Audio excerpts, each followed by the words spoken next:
The road was quiet in the early hours of the morning, the kind of silence that feels heavy, broken only by the faint hum of insects and the crunch of footsteps on pavement. Before we continue, please take some time to subscribe to Dailydose, like, and share this video. Underneath the dim glow of streetlights, a young man pressed forward, his backpack bouncing against his shoulders, his sneakers already worn from miles of walking. He checked his watch. There were still hours before dawn, and 10 more miles stretched ahead of him. His legs ached, but he couldn't stop. This was Walter Carr, a 20-year-old who had moved to Homewood, Alabama, with his mother after their home was destroyed by Hurricane Katrina. Life had never been easy, but Walter refused to let hardship define him. He was a student, but he also needed to work to help his mother make ends meet. Their bills were piling up, and the shadow of homelessness hovered dangerously close. Walter knew he had no choice. He had to keep going. He had been offered a job with Bellhops, a moving company 20 miles away. The position wasn't glamorous, but it was steady work, and it meant money for his family. He had gone for the interview, shaken the manager's hand, and promised to start the very next day.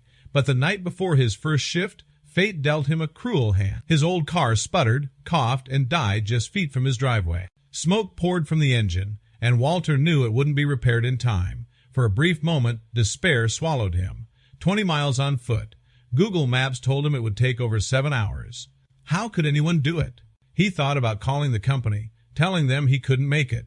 But then he thought about his mother, about the rent, about the possibility of losing everything. He clenched his fists and wiped his eyes. No, he would not give up. That night, he set his alarm for midnight, pulled on his sneakers, and stepped out into the darkness, one foot in front of the other.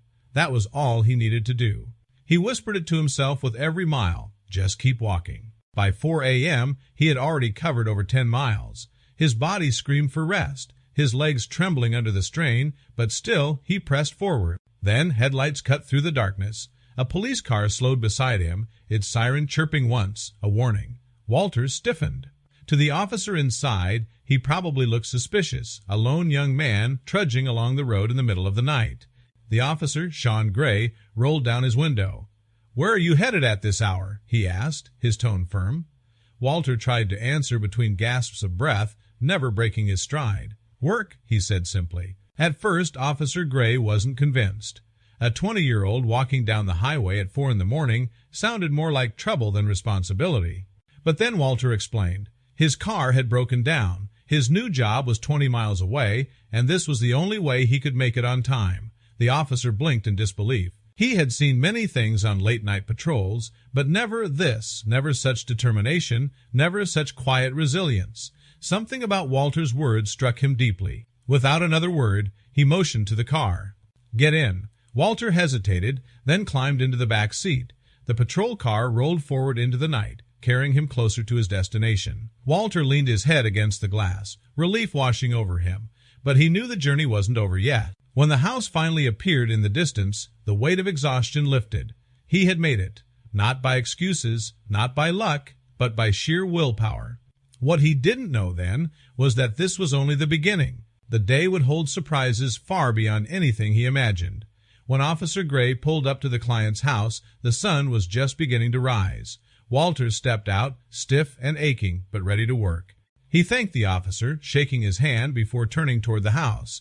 His exhaustion was obvious, yet there was no hesitation in his steps. This was his first day on the job, and he wasn't about to let fatigue stop him. The homeowner, Jenny Lamy, opened the door, expecting to see the moving crew. Instead, she saw a young man escorted by a police officer. Confused, she listened as Officer Gray explained what Walter had done, how he had walked nearly 14 miles through the night after his car broke down, determined to make it to her house on time.